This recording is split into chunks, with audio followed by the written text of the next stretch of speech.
తిరుమల శ్రీవారిని పలువురు ప్రముఖులు దర్శించుకున్నారు. వీఐపీ విరామ సమయంలో తమిళనాడు గవర్నర్ ఆర్ఎన్ రవి, నిర్మాత అంబికా కృష్ణ, సినీ నటుడు రఘు వేర్వేరుగా స్వామివారిని దర్శించుకుని మొక్కులను చెల్లించుకున్నారు. దర్శనం అనంతరం రంగనాయక మండపంలో వేద పండితులు వేదాశీర్వచనం అందించారు.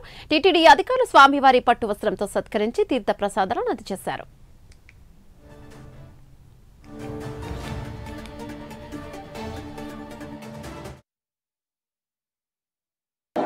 రవివారం దశమి ఉత్తరాభాద్ర నక్షత్రం స్వామివారి దర్శనం చేసుకునే భాగ్యం కలిగింది. మేనేజ్మెంట్ వారికి, చైర్మన్ గారికి అందరికీ కూడా ధన్యవాదాలు చెప్తున్నాను. చాలా చక్కటి దర్శనం జరిగింది.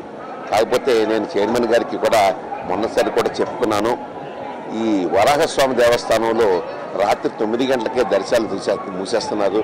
అది చాలా ఇబ్బందిగా ఉంటా ఉంది. అది కనీసం 11 గంటల వరకు వరాహస్వామి దేవస్థానం కనుక తెరిచి ఉంచితే అది చాలా బాగుంటుంది.